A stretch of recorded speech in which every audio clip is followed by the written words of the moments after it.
What's up, gang? Andrew Cooper here. Coop a Fiasco on the Twitter machine. This is Coop's Fantasy Football Fiasco. We are backed by Fantasy Alarm here on Better Sports Network, sponsored by FFPC. We got a lot of support. We got a lot of support from people because people depend on us, right? And in this industry, honestly, I depend on other people. People come to me for the tight end stuff. They come to this show to get a breakdown of the slate. We see you in the chat already. Edward, what's up, buddy? We'll get to your question. But there are people I depend on. You know, we all know Lindellians is my kicker person. My guest today, Anand Nanduri, he wears a lot of hats for me. A lot. This guy, to me, he's my salary cap guy for NFL. He's my college football guy. He's my sportsbook guy. If there's something weird going on with the sports books, then I check with him. And I do have a question for him today, specifically for that when we get to it. So honestly, we're just going to bring him on right now and get to it right away. Today, we're breaking down the slate. All off season, we did all the, speculation stuff, all that. Now we're just getting right into it. So, Anand, my dude, how are we doing today? What's up, Coop? Thanks for having me, man. And yeah, Yes, we will talk about those tight ends, huh? Oh yeah, we got it, dude. And we got a lot. We got a lot of stuff that we need to hit on today, dude. And honestly, these are my favorite shows because it's nice to have an expert on, but it's also nice when that expert's one of your good buddies, right? Oh, we have fun here, man. Like it's good to have this. Good to see you. It's good to have the gang going. So we got people in the chat, dude. Jared Moore, Edward, Kevin Tompkins. What's up, gang? Edward's got a question here. Two questions. One, why are people still high on Njoku? Now, the idea all offseason with Njoku was that he could be a top 2 target on the team potentially, and that he was pretty decent, which Jacoby Brissett, Deshaun Watson could elevate the entire offense. The problem, and why I moved him so far down in my rankings, is that last week should have been a golden opportunity with the Bengals losing both their safeties, and he blocked on 17% of his pass plays. We can't have it. So he is on the back burner for now. You might not have to drop him, but I got to see him run a bunch of routes. Also, I see your question, drop and pick up Henry, Ertz, or Musgrave. Highest upside is Musgrave. He led the team in routes run. He plays a ton of slot. Henry and Ertz are fairly safe, but they're kind of boring in terms of athleticism. They need to be peppered with targets to have big upside. Musgrave, I mean, he was breaking off chunk plays. It was a better pass from Jordan Love. That's a touchdown, right, Non? That play where he fell down. Crazy, right? Looked great last week. He looked good, man. So here's what we're going to do today. We're going to talk a little bit Thursday Night Football real quick. We're going to hit on all the games from the slate, and we're going to make an FFPC weekly league. It's quickly becoming my favorite weekly platform. All the other DFS ones, you have to deal with like a budget, all that. You can't really get all the guys you want in there. This one's pretty cool. It lets you pick anything you want, any guy you want, and the only thing really holds you back is you can't pick 2 players from the same team. So stacking goes out the window, but I personally kind of like that because last week, if you didn't start Tyreek Hill and Tua both on the same lineup, you're dead in the water, right, Anon? Like, yep, yeah. I mean, that was it. So, and you got to pick one now too. That's a fun added wrinkle too. That's a cool wrinkle there. So if you want to get involved with that, go to myffpc.com, use promo code ALARM, and they'll give you $25 when you deposit 35 or more. So pretty cool setup over there. But now I got to talk to you Thursday Night Football first, man. The Vikings, on a scale of 1 to 10, how much should they be panicking at this point? I mean, it depends on how you feel about the Vikings. If you're a Vikings fan and you want the team to, rebuild and contend for a Super Bowl, you shouldn't be worried at all. This is part of the process. All those 1-score games that went your favor last year are probably not going your way this year. So shout out to Mike. Shout out, Mike. Dude, Mike, you've already been on the show, dude. Like, shut up, dude. He just loves talking shit. He truly does, dude. But yeah, I mean, if you're a Vikings fan, it's nice to see the offense come together, but the defense, again, just got pushed into a wall by that Eagles offensive line. So, I know, mean, it might be more of the same defensively. Fun team, though, in terms of, fantasy scoring, because they're going to throw the ball a lot. Yeah, like that's exactly what we want for fantasy. We want teams with bad defenses and good offense, right? We want the Jaguars with Blake Bortles, like, and Kirk Cousins. He's the master of digging himself a hole and then shooting his way out of it, right? So great for us. First couple games here, he's lighting it up, dude. Right? Like, I mean, 6 touchdowns and like 600 yards or whatever it is, or how many I mean, he's chucking it all over the place, and that's kind of what we saw coming. I love it. Yeah. Now, Alexander Mattison, we got Kevin Tompkins here. Rail on Alexander Mattison for 10 minutes. We do not have 10 full minutes to talk about this game. We got a couple minutes. But Alexander Mattison, concerns there. If this team's competing, should they consider a Leonard Fournette or Kareem Hunt or just ride with what they got?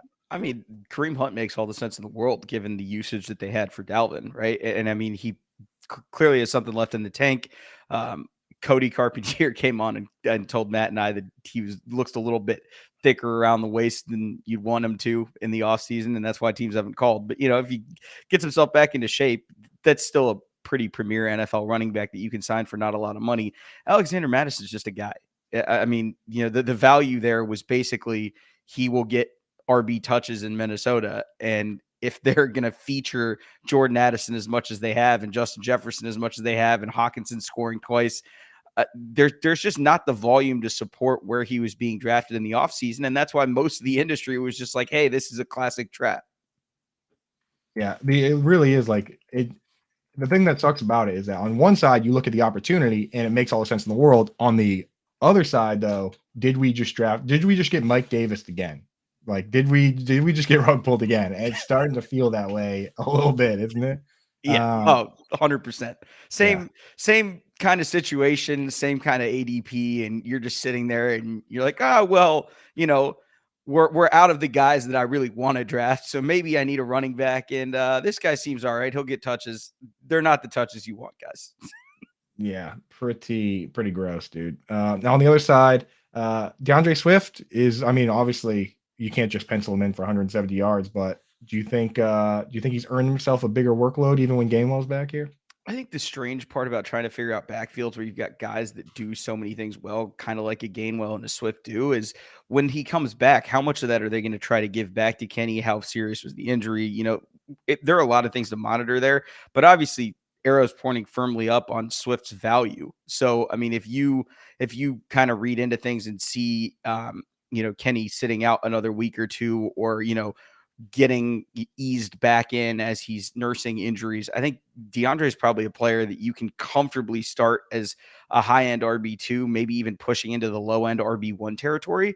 I don't think you can expect 170 yards a week. That's just that's not how these things going to go. Good, yeah, he did look really good, but I think it's going to be I think Philly's going to eventually get some of their pass game woes settled a little bit. I know outside of a few shots to Devontae, they really struggled relative to what they normally do. But I think they'll get that cleaned up, and I don't think it's going to be as much on we're going to push your defensive line 6 feet back every play. Yeah. I mean, honestly, either DeAndre Swift is awesome or Rashad White is terrible because he looked bad against the same defense last week. I'm like, was this the same team? Oh, no. I know, dude. That kind of nightmare. Oh, no. So two last things on this game. We're already gone too long on it. Jordan Addison over KJ Osborne. Is there any reason for KJ Osborne to continue to get more snaps than Jordan Addison? I don't think so. I mean, I think KJ is basically that's the slot guy, and that's fine. Yeah. And that last play, what the hell was that, Anand? How do they not have something drawn up to do? What I immediately thought of as I was watching that last night is the play that I would have loved to have seen called is the Boise State hook and lateral from like 15 years ago. Yeah. See, like you got to do something fun, because throwing the ball as far as you can to the minus 30 is not. It's not gonna work, dude. Yeah, like they're gonna get tackled immediately. You know what play we used to run in intramurals in college that would work, and I think it could potentially work at the NFL level. Is what you do is you have your fastest guy kind of go deep, but not all the way deep, and kind of float around the middle a little bit, and then you have your second guy run a deep like cross, right? And you throw it low and as hard as you can at that guy. And right when you do that, the deep guy goes deep, right? And then you pop it over your head. So almost like a reverse hook and ladder. You're not catching it and passing it forward. You're volleyballing it back, tipping it back, dude.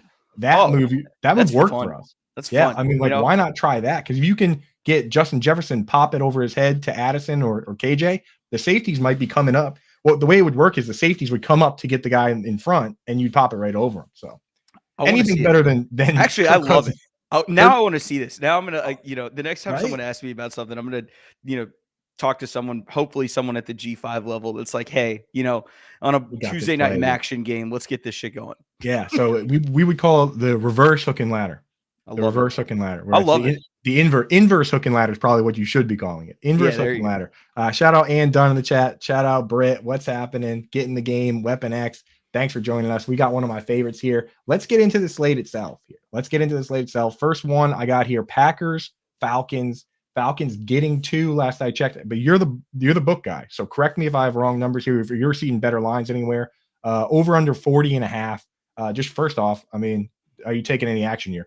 I never ask who you like, and like, because some people feel the need to bet on every single game, and I think that's a bad idea, right? So I'm gonna ask you, are you taking any action? That's the question I like. Like, is there something here? I would stay the hell away from this. You see, good. And the reason is either of these teams, because of the way they can run the ball, should they choose to, can drag this game into the mud. Right. And either of these teams, in Green Bay can, as we saw them do to Chicago, at any point in time, open up the pass game and score 2 or 3 touchdowns really quickly and kill your under ticket if that's the way that you wanted to go. So that the numbers here are right, I think, in terms of, putting about a 2.5 line here. If you could get a 3, I would feel a lot better about it. Maybe even a 3.5. But as it sits, there's no value here. These numbers are nerfed, and I don't know. Right. There's bet your props and your anytime touchdown guys. Those are always fun, but there's nothing to be had here on the spread. Well, that's why I asked that, because we're not giving any value if we go through the slate and I make you pick every single game. Because you shouldn't bet every game. You'd be outside of your mind. You're only John Hislop is doing that, right? So love that guy. He's the man, right? He's hilarious. But like, you really got to pick and choose your spots. Real quick, we have a question that involves this game. Weapon X wants to know.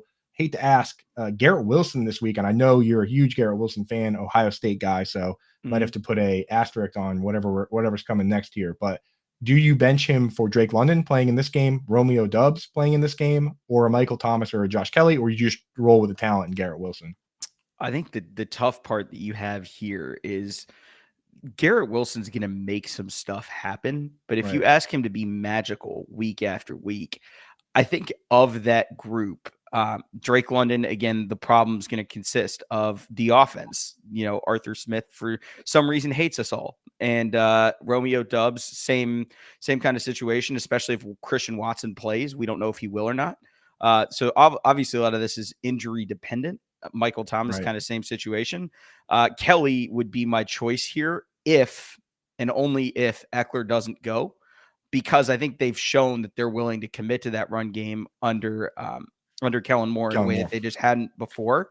So among those, I would feel the safest with Kelly if everybody else, if the injuries shake out the way that we think they will. But if you have to slot Garrett Wilson in there, you're betting on talent, and that's never a bad thing. It's just the situation changed so drastically 4 plays in.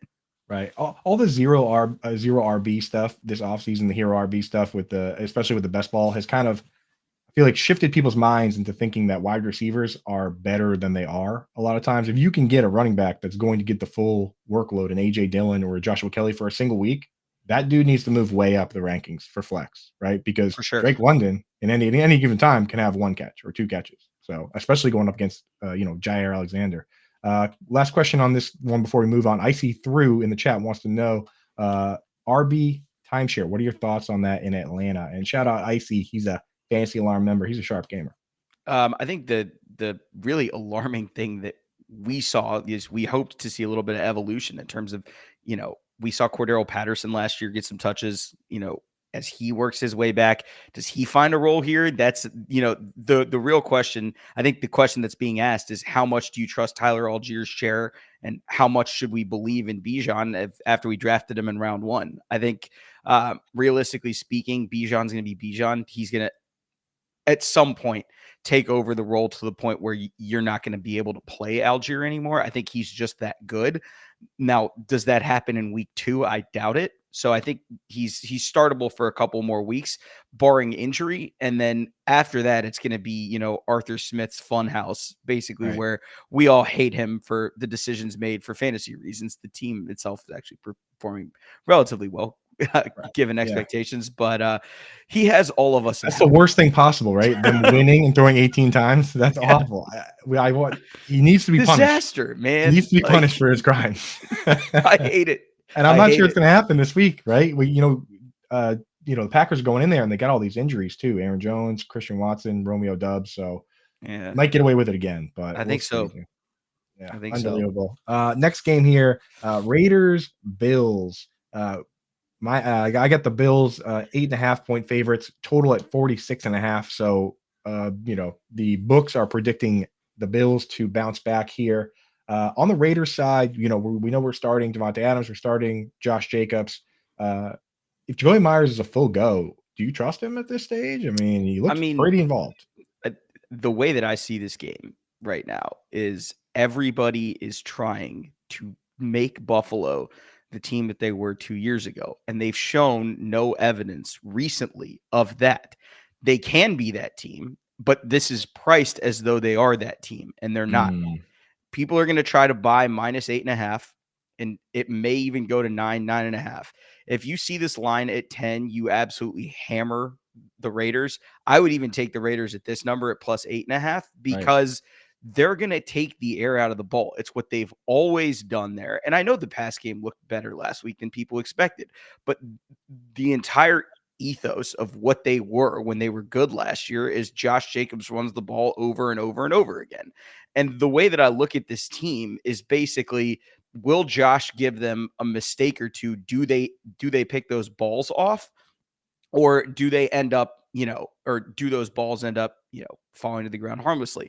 That's going to tell you whether or not the Bills can cover this number. I just don't buy that the Bills are 8.5 points better right now than the Raiders are. And even the thing about getting an 8.5 is people look at 3, 4, 6, 7 is key numbers. 8's a key number too. 28-20 gets you out of there with a win if you have a Raiders 8.5 ticket. And I think that in this kind of game matters a lot, especially as you're traveling cross country.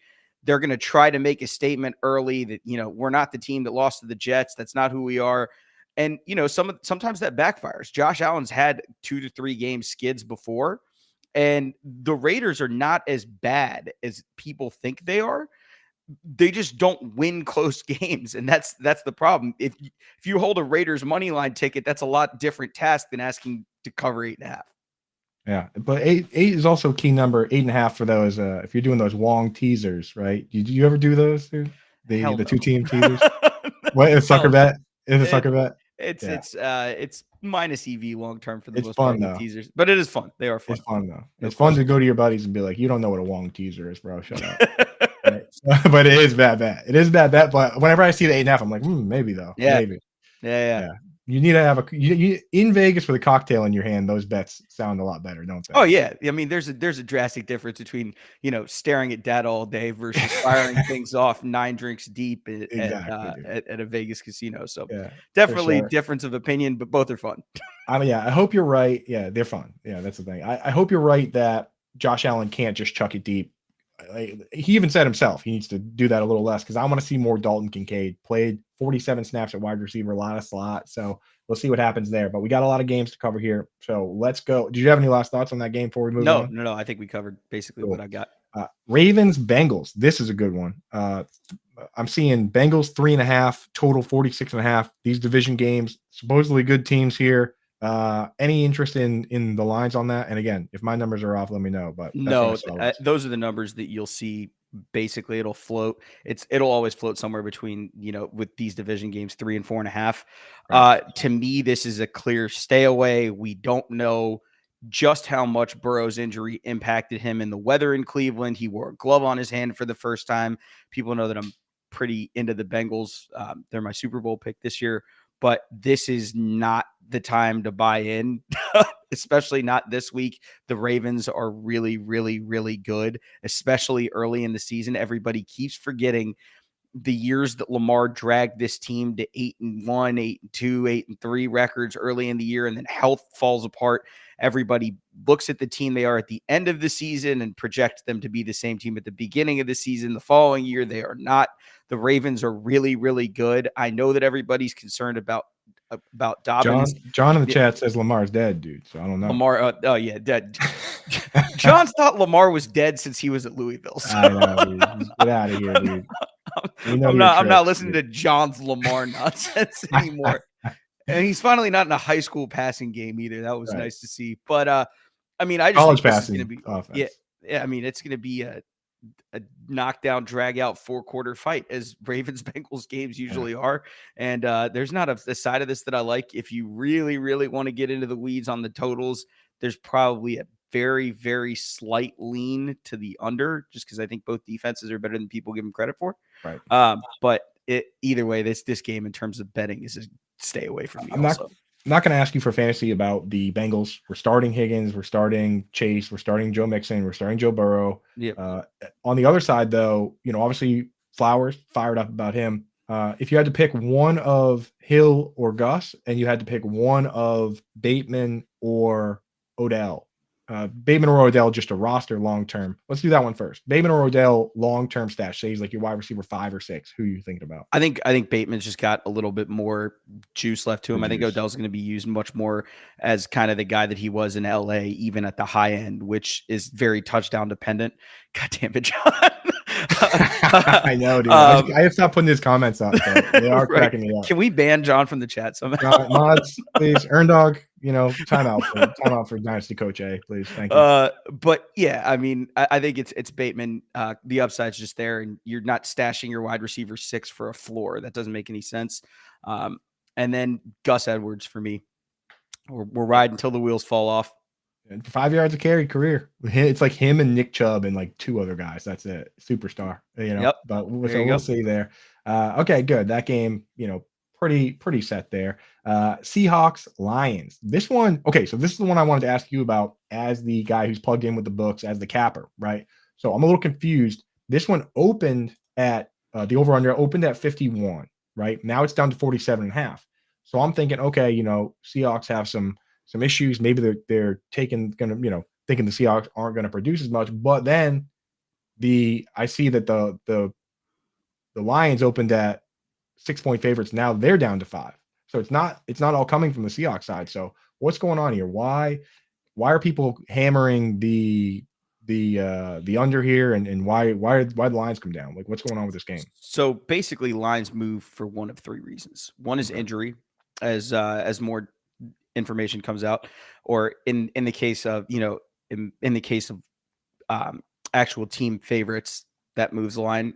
One is weather, which obviously impacted Browns Bengals. If you watched that last weekend, that was not your regular. If they played in a dome, that game looks very different. And then the third is people moving numbers past key numbers, because at some point as a bookmaker, if you hang the wrong number, which most of the consensus side was hung at 50-51, if people just keep slamming money on the under or on the over or on the under, you've got to move that number to meet your market, because you can't have 90% liability on something as big as an NFL total. You've got to at least entice people to take a different number if they still want to go under, if they still want to go under, until that market kind of stabilizes, and you can at least kind of see what people have. So that's why those numbers move so much early. When you're at a restaurant and like a tray of drinks hits the ground and you look around and you're like, oh boy, somebody's in trouble. Yeah. When the line opens at 51 and it moves to 47.5, somebody's getting yelled at, right? Yeah. Oh yeah. And I mean, that happens all the time. The Super Bowl is a great one because it moved all over the place. And, we were talking about this last year. This is a really good kind of lesson in what sports betting really means. Is I think that number moved all the way from, it was Eagles -2.5 to Chiefs -2.5, and kind of swung all the way. Now there's been exactly one Super Bowl ever that's finished within 3 points. So why anybody was freaking out about that, I don't know. Right. I still don't understand. But again, it's a number, and you're looking at a number. And if you're betting, if you keep betting teams instead of betting numbers, long term, Vegas is going to keep building skyscrapers. Exactly, dude. And they're undefeated. So there you go. I think they've only lost money on one Super Bowl ever, was when the Pats lost to the Giants, right? Like, I think Vegas, so. Yeah, Vegas cleans up. So yeah. One last question on this one before we move on, and I'm not going to ask you easy questions here. So Good. 0.5 PPR this week, Jahmyr Gibbs or David Montgomery?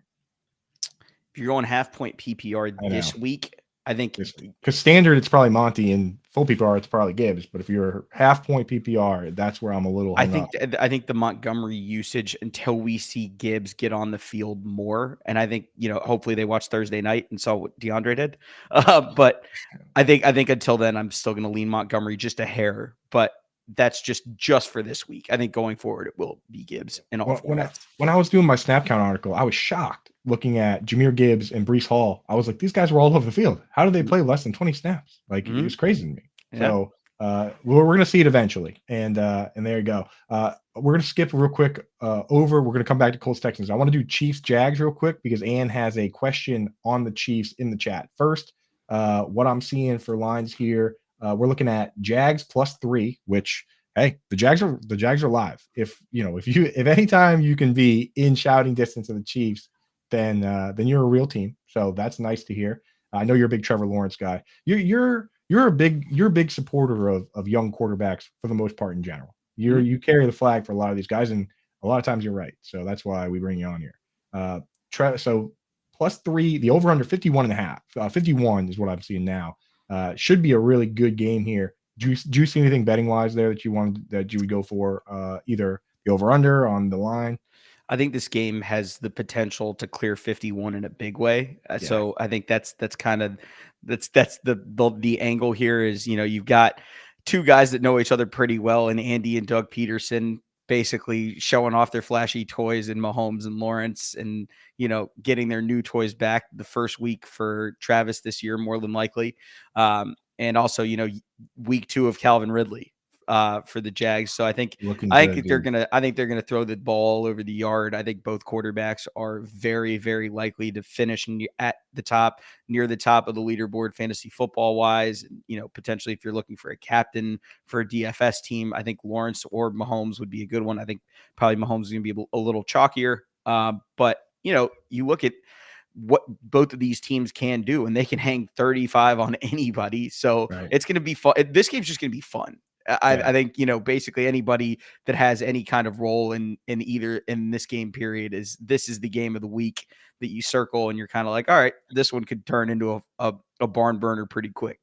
Perfect. Well, when we do our FFPC team coming up momentarily, we might have to pick one of those quarterbacks. But again, if you do FFPC weekly, you can't pick two players from the same team. That's the rub over there. No salary, none of that. Use promo code ALARM right now over at my FFPC to get set up. They'll give you $25 when you deposit 35 or more. So the question in the chat was Kadarius Toney, probably one of the worst games from a wide receiver I've seen maybe ever. And also surprisingly for how many plays he was on the field for, he got a lot of targets, had negative impact with them, but he was only on the field for like 16 snaps. So when he's on the field, they go to him. Is Toney a guy you're still stashing, or you just don't?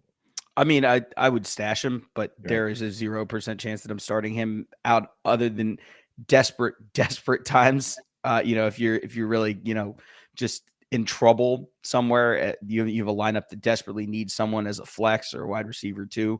But man, there's not a lot of confidence in starting him at this point. Although the encouraging thing is they were giving him opportunities, and if Trav comes back, he's obviously going to cut into some of those. But if you're a Toney truther, there is some hope there in the fact that he actually did get targeted even after disastrous play after disastrous play. So there is some hope remaining, but I am not in that camp. A glimmer of hope. Ron, check my timeline. Ron asked, would you trade Laporta for Kincaid? I actually just tweeted out why I have Kincaid over Laporta long term.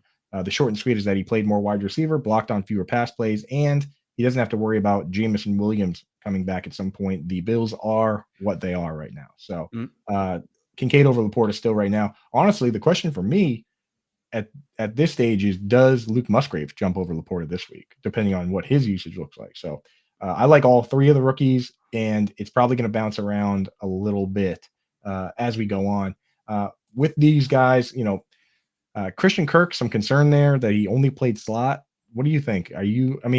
Trevor Lawrence, the thing with good quarterbacks that people forget, that like the Trevor Lawrences of the world and Tom Brady was notorious for this, they spread the ball around, right? So, Mahomes himself, besides Kelsey, of course, spreads it around. So, Christian Kirk, is he more of a Tyler Boyd now than he was before, or where are you at with him? No, I think long term he's going to be perfectly fine. And you drafted him to be a wide receiver 2 or 3, and I think ultimately that's kind of where he's going to land. And it's clear that Ridley's going to take some of the opportunity share, which is why the cost was what it was to acquire him after last year. And I'm not concerned at all.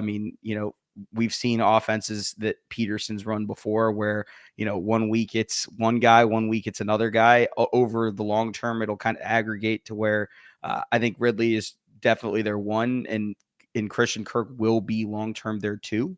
Yeah. But there are going to be weeks where Kirk outscores Ridley, and you don't want to bench him on those weeks. So long term, he's still, definitely a potential wide receiver too, definitely flex option. But they're going to throw the ball all over the yard, and all you can ask for is opportunity. So Cool. So hang tight with it. That's the thing. One injury to one of these guys, even Ingram or Zay Jones or whoever, will really consolidate things. So we'll have to keep an eye on that. Brad McCoy, shout out to our friends over at Twitch. Thanks for jumping in with us. After this episode, go back, listen to the very beginning. Anon laid the whole thing out already. So we already hit on the DeAndre Swift over Kenneth Gainwell pop back after this is over, and check that out. For next game here, Colts versus Texans, +1 for the Texans, what I'm seeing. Total 39.5. Your boy CJ Stroud, man, struggled a little bit here, but there were some plays that were promising. What are your thoughts so far, man? I know you're a big Stroud guy, big Ohio State guy. What do you want to see happen this week? I mean, I would probably avoid taking the Texans this week because they may be starting 4 backup offensive linemen. That's not ideal. Scary. Trying to hit the CJ Stroud Georgia button in week 2 is suboptimal, some would say. But I mean, there are reasons to like this team beyond just what CJ does. The receivers are better than you think they are. Dameon Pierce is a little bit better than I think people think he is. The offensive line, when they're healthy, has been a little bit better than people have perceived them to be. But this is just a tough spot. Indy looks really good, especially with the way that Shane has brought Anthony Richardson along. I think that this is a big time statement game for the Colts. I just don't have a ton of faith that this is the week for the Texans, just because they're not healthy up front. And I think long term over the season, I think they'll be fine, and will be kind of what their win total suggested. It was right around 6.5 preseason, so I think this is a 6 or 7 win team probably. But I don't think this is the week that they get that big win. Yeah, it's I mean, these division games I usually just stay away. There's too many moving parts, right? 2 guys in their second games, and it's a division game, and like you said, people are banged up. I don't like gambling on these. If anything, bet the under, but that's the under is just such a sad bet. You don't want to cheer for that. I know, right? It's like I won one Super Bowl. I bet on the over under. I bet the over on the number of punts, and I was just like the worst guy at the party. I was like, yes. That's how they get you, man. 3 and out. That's how they get you. It's Right, like, who wants to bet the under on the Super Bowl total? How ugly is that, man? Yeah, I had a couple of beers too. I'm turning to my buddy. I'm like, yeah, let's go. He's like, dude, shut up. I'm like, stop rooting for punts, dude. What's the matter with you?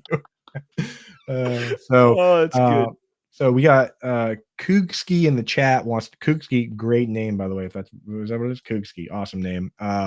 Window to get Nico Collins on the cheaper side closing. Any interest in Nico Collins? I mean, 10 targets is 10 targets, right? Yeah, I mean, if they're gonna let him throw the way that he's gonna throw, I mean, volume is king. As with anything, it's the reason that people got shoeboxed in Alexander Mattison, but these targets I think matter more than Alexander Mattison rush attempts. So if you can get him and stash him somewhere, because I don't think I don't think this week is the week to hop on the Nico train. But but I think long term he will have some value, especially as a flex play, potentially wide receiver 3 somewhere down the line.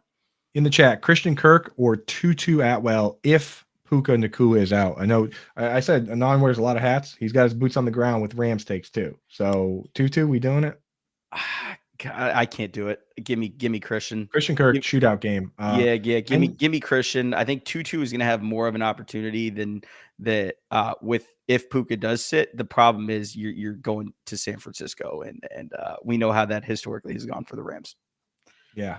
For me, like I look at this other question here: Henry or Dalton Kincaid.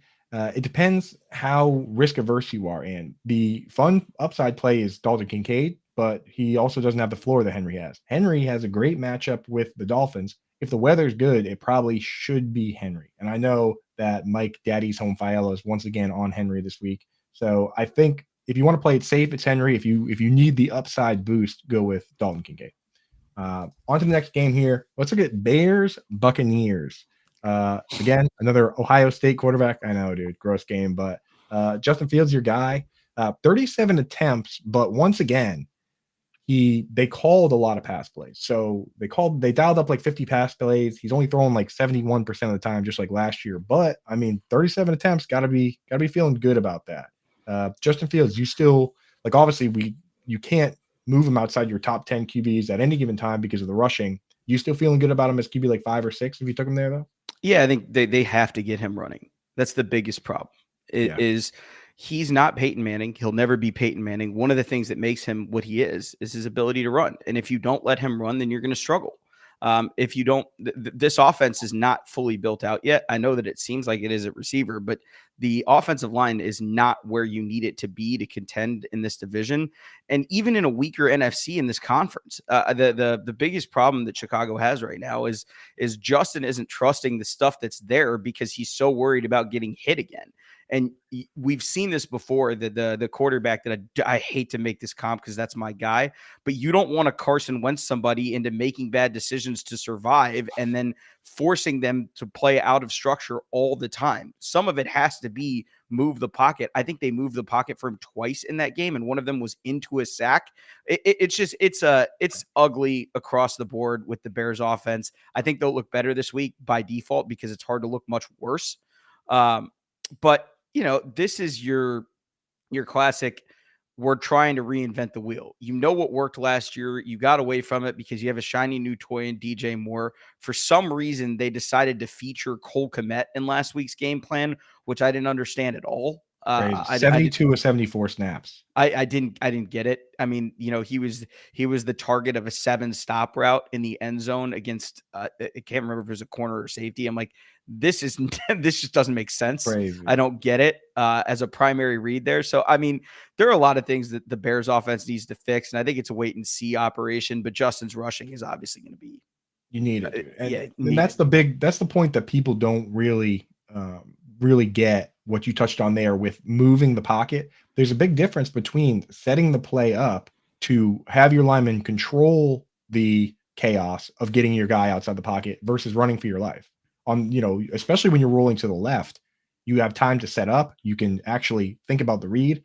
Throwing on the run when someone's chasing you is 1,000 times different than setting up a waggle, right? Where you can actually roll out and make plays, right? So big difference there. And Justin Fields does not get there were only 2 designed runs last week from what I saw in PFF. And so if you have 51, if you call 52 pass plays and he only throws 37 times and there's only 2 designed runs, that means the rest of that is chaos, right? Yeah. And he's trying to, he's progressing, but he's progressing too quickly. He's not looking for what should be there. He's just taking his eyes down and running. And a part of that is, over time, you don't want to get hit over and over again. I completely get that. And his athleticism allows him to get away with that more often, but he's got to get better at playing pure quarterback. The thing is, I don't think they have the offensive line around him at this moment. Maybe they come together over time, but I don't think they have the line to get together at this moment to try and get him to progress through that. You've just got to accept right now that he is what he is with what he's got around him and try to maximize whatever that looks like. And then you take it as your line gets better and gets more reps together as a unit. That's when I think you actually try to implement some of these, drop back pass concepts that, he's struggling with right now. There's no denying it. Yeah, they have to get him better protection. Let's hit on the last 1:00 game. Then we'll make a quick FFPC team, and then we'll come back and wrap up the afternoon slate. We're a little behind schedule. I figured we would be. I wish if this were we were in a time slot here where Blitz is right after us. Otherwise, I'd say let's just talk for 2 hours. It's that easy to hang with you, brother. Yeah. So Chargers Titans +3 total -45.5. You know who the main characters are. On the Charger side, if Austin Eckler's out, then you start Josh Kelly. You're starting Keenan Allen. Probably you're starting Mike Williams where you have to. Don't start Gerald Everett. And then on the Titan side, do you have any interest in Treylon Burks this week, with or without DeAndre Hopkins? What are your thoughts there? No. No. Yeah, it's kind of they're going to drag this game into the mud. right? They're going to drag this game in the mud as they always do. And, come hell or high water, the Titans find ways to grind out wins that you look at the preseason schedule and you're like, there's no way. They're not going to beat this Chargers team after this deflating loss that they had to Miami where, they threw the ball all over the yard and, scored 34 points and found a way to lose anyway. Your thought process is going to be, everybody's process is going to be basically the Chargers are just better than the Titans. We'll bet the Chargers. The Titans find ways to win these games all the time. And so that's why I would just stay the hell away from it. This is your classic. This game is going to look nothing like what you want it to look like aesthetically. It's probably going to be kind of ugly. Maybe we get a fun shootout. Maybe we get Tannehill back to his old ways, but I just don't see it. Yeah, and that's the thing with with this team. And again, you got to be careful with you have to be very careful with starting a guy like Joshua Kelly because this front seven for the Titans is no joke. Like that dude Jeffrey Simmons, he's a bad mamma jamma. Yeah. So be very careful with that. Again, Chig, we're waiting for Chig is a handcuff tight end, right? Where Goddard's a handcuff plus. You can start him, and then if one of Smith or AJ Brown gets hurt, now it's wheels up. Chig is just like a pure handcuff. Like you can't start him. And my goodness, did you see the flea flicker this week? Oh yeah, dude. I mean, they're having some fun out there. I know, but it's just like everything was perfect, and then Tannehill just couldn't get it to Chig, man. I just blowing my mind. I almost took a bite out of my phone and on. I have Chig on so many early back before they signed DeAndre Hopkins. I was drafting him in every underdog, and I'm just like, well, we could still. It's best ball. We could still get away with it, right? Like just a couple spike weeks. And I watch him. I'm like, oh, here we go. 50-yard flea flicker touchdown, right? Mm-hmm. Wide open. Beat his guy. He has the 4.52 speed where all he needs is the ball and no one's catching him. And Tannehill overthrows him. Unbelievable, man. So, hey, let's build a team real quick. The FFPC weekly challenge is here. It's, in my opinion, if you're burned out on all the other DFS, whatever they are with the salaries, the whole thing, forget that. This no draft, no convoluted salary cap. It's a 10, 30, or 100 team contest, and you just pick your players and let them ride. So you pick your guys. The only big rule is that you cannot pick two players from the same team. So if you start Patrick Mahomes, you can't start Travis Kelce. That's it. There's two different formats. There's a classic versus slim roster. Should we have done slim today because we're crunching on time? Yes. Did I put us in for a classic roster? Yes. Are we going to draft a classic roster as fast as possible and on? We will. Are we going to win money? I don't know. But I think given the two minds we brought here, we should be able to. So go to myffpc.com, use promo code ALARM. They'll give you $25 when you deposit 35 or more. Give it to you. One of these contests, they usually go for about $35, $35 to $200. That's where the range is. We're doing a $35 one here. Had I known in advance that it was you, Big Shot coming in, Mr. Big Watch, I probably would have done the $200 one. So next time we have you back, we'll go big. But today we're doing 35. So yeah, get set up on that. Let's jump in. I'm going to pull it up. Erndog, get that up on the screen, baby. Yeah, there we go. So no, I'm going to you for quarterback. You're the quarterback guy. I know you like guys in that shootout game. Should we go Lawrence or Mahomes? I think you take Trevor because I think that Trevor's going to disperse the ball much more. Those targets are going to go to many more, whether it's Ridley, Kirk, Ingram, ETN. I think they're going to be dispersed a lot more than Kansas City's, which is probably going to be just Trav. Right, exactly. The other fun thing about this is you get the whole slate. So we get Monday guys, we get Sunday guys. I love the Trevor Lawrence idea because it's like instead of trying to pick who it's going to be, Zay Jones, Calvin Ridley, we get it all. So love the Lawrence call there. I'm the tight end guy, so I'm going to go tight end here. Hunter Henry against Miami is certainly interesting, and I think that's probably where I'm going to go with the injuries they have there. Miami's a bottom 5 team versus tight end, and there could even be a little bit of weather going on, so that usually helps the lower ADOT guys. So let's get Henry in there. Give me an RB. What are we thinking here? I mean, you pick anybody. That's the beauty. We're not complicating this at all. The Chargers have sucked on run defense for as long as we've been alive. We're taking Derrick Henry. Henry, easy, man. I mean, we could go with Derrick Henry and Christian McCaffrey if we want to. That's the crazy thing about this. Do you want to do that? We might as well. I mean, might as well, dude. We could do whatever we want. Like, if all we have to do is, maybe we'll switch the tight end to like one of the rookies or something, just to give ourselves like a little different flavor. Let's go Kincaid. like we'll start at the chalkiest possible guys, and then we'll go. We'll fill it in with we'll fill it in. Yeah. So let's get Kincaid in there. Wide receiver. Give me what's the chalk? Here's the one. The chalk pick here is probably going to be Tyreek after what he did last week, and I think we flip that on its head and go Jalen Waddle. Yes, I love it, dude. Waddle. The thing with Waddle and why I'm not concerned, they use the fullback Durham, the tight end Durham Smythe, who's like whatever, he's fine. But the Patriots are killers against the tight end. Kyle Duggar is going to take him out behind the woodshed. And they also use Alec Ingold on like 40-50% of the snaps. So with that much fullback, it's just Tyreek and Waddle. They're depending on these guys. So got to get him in there. Let's throw in what we got to get somebody from the Chiefs in here somewhere. No, I think you probably gonna have to go with one of the Chiefs. The question is, that's the big problem with taking Lawrence over Pat. What Chief Travis Kelce? We start Isaiah Pacheco. We could start Pacheco. Actually, that's not a bad plan. Let's get him in there. I don't have somebody from that game. Okay. Need one more wide receiver. We got a bunch of flexes here. I mean, you have the opportunity. Like here, there are so many ways you could go. The chalk pick's probably Jamar. Because I don't think there are many other Bengals that you would consider. Either Jamar or Higgins or potentially Mixon. He's in. Let's get him in. Chat, throw us some people. Let's go. What do you guys got? Diggs is gonna light up the Raiders. Well, we already have Kincaid in there, so we can't start Diggs. Yeah. Or we could. I mean, we could pivot. What about Keenan Allen against Tennessee?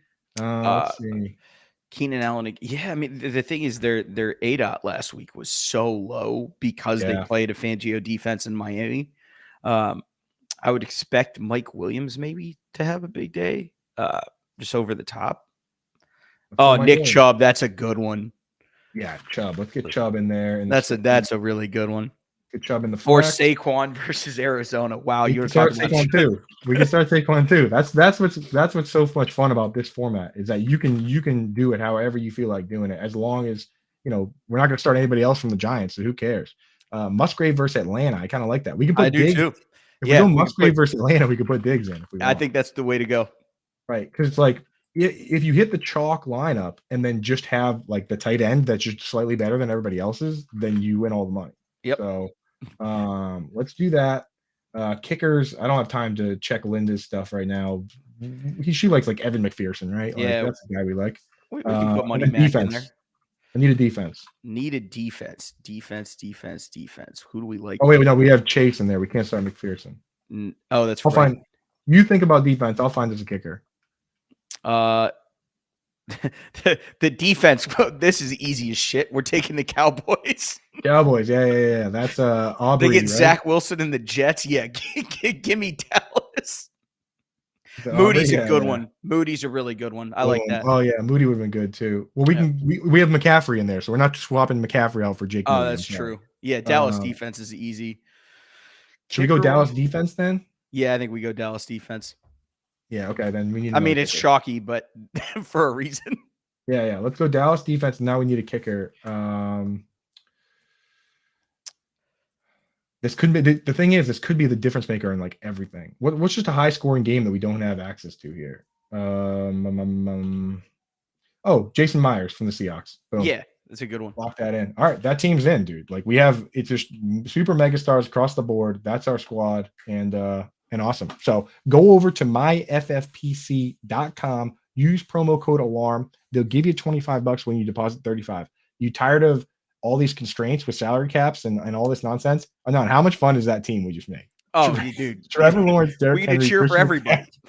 Jamar Chase, Jalen Waddle, Saquon Barkley, Nick Chubb. I mean, my good God, right? Like, that's craziness. Too much fun, man. Super mega star. Yeah, go check that out, everybody.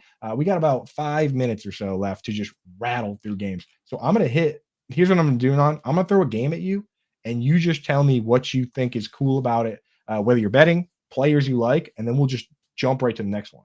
All right. So first I'll hit you with the game. You tell me if there's a bet, and then I'll say, hey, fantasy players, who you liking, who you fading. So Giants, Cardinals, 5.5 favorites for the Giants. Over under is only 40, so not high scoring game. Is there any action that you like there? avoid at all costs. The Cardinals are too bad to cap right now. And they just gave Washington the scare. The Giants look terrible. That's going to be thrown out. If you're going to take an angle on this, I think it's probably the Giants and the points. But yeah, I would. That's just to stay away for me. Stay away. All right, fantasy football purposes. Darren Waller, he's been banged up, but he says he feels better than he did last week, better than he did all last year. So he's going to play. Is that a guy we can play or no? Yeah, I would. You can find better options, but if you drafted him to play, I mean, you got to put him in there. So I always worry with these games that, like, what if the Giants just take care of business? Why would they run Waller? Why would you just have that guy play in a massive snap share? So yeah, if you can avoid it, I would. Yeah. From the and then on the Cardinal side, give me a stash, a wide receiver that you like best of these guys. I think Michael Wilson's going to be the guy. Yes, I mean, that's the right answer. No, it's pretty easy, easy stuff there. I know it's opinions, but that's actually the right answer. Yeah. Even with opinions, there's only one right answer. That's Michael Wilson. Also, Zach Ertz, boring but safe play. 49ers at Rams, 7.5 point spread. Your Rams on the ropes, it seems. 44.5 point over under. How you feeling, man? I mean, the Rams Stafford looked good, bro, right? Matthew Stafford is back, and that's awesome. But the Niners are going to run over the Rams in this game. So good, they always do. I don't understand it at all. There's an NFC East power struggle where the Rams own the Seahawks own the Niners, and the Niners own the Rams. So, and everybody owns Arizona. So, right, Brandon Ayuk, obviously, chat lighting it up. Yeah, I mean, yeah. Go ahead. There's always those games where it's like I mentioned earlier, the Patriots, even going back to the Tom Brady era, the Dolphins would give them a hard time, man. Especially when we go down and play in that magnifying glass that they have down there. Don't get into this stadium. Not this again. Didn't we get into enough of that last year? Come on. I gotta take this. I've left the thing up here, dude. No, that thing is 100% of that stadium. I mean, you're allowed to build it however you want. You can have like good for them. Yeah, it's so smart. If anyone hasn't seen the pictures, it's so funny. There's a Bills game that's the funniest picture where at 1:00, the home team is in the shade and the sun just is destroying the away team bench, which, hey, if you're the Dolphins, that's genius. Good for Nobody's you, stopping man. you from doing that. Yeah, you can't control the sun, right? Control word. It is what it is. I mean, with the 49ers, you know who you're starting, right? Yeah. Again, the use of Kyle Juszczyk is so good for fantasy football because he's not taking touches, but he's taking snaps. So there's no third wide receiver. It's just the fantasy relevant guys. Every team should use a fullback. That would be awesome. Higbee stinks, not using him. Kyron Williams, Cam Akers. Not this week. Yep. Commanders versus Broncos, 3.5 point spread, 38.5 over under. Disgusting. Just for fantasy, you try and stay away, right? Yep. I don't think there's anything here. If you're desperate, if you have McLaurin and Jahan, you need to start them. You're going to start them. But other than that, yikes. Gross. Sunday Night Football, Dolphins, Patriots, 2.5. So they're on the page. That's the thing. The Bill Belichick, he just gets points. They'll never set his the season long win total lower than like 7.5 because he's Bill Belichick, and they just give him points. But I don't know. What do you think? 2.5. The over under is 46.5. I'll eat the points with the Dolphins here. This is one of those. Everything tells you that it's wrong, except the fact that you're just going to have to eat it and ride it out. I think the Dolphins are just better than the Pats. They have better players, dude. I mean, am I crazy? I'm a Patriots fan. The Pats live in Coop. The Pats live in man coverage. Good luck with that with Tyreek and Jalen Waddle. It's not happening, dude. Look at you see this wall, dude? None of these players are on the team. No. All those guys are gone, dude. Not walking through the door. Mac Jones not carrying to the promised land, my guy. I'm sorry. At least not this week. We had a good time, man. Like Durham Smythe is going to get buried, but Waddle and Tyreek Hill, they're my wide receiver 1 and 6 this week. Yeah, so, I mean, it's not going to be a start them against anybody. There's no matchup that's too bad for them. Mostert, yes, no. Top 24 running back is Raheem Mostert. Yeah, I mean, he's probably right there, somewhere in there. The question is who gets the touchdowns, and if he's the one that breaks off the long run that turns into a touchdown, then obviously, That's where his value lies. It's not going to be in terms of volume. It's the big plays are the reason that you have him and that you start him.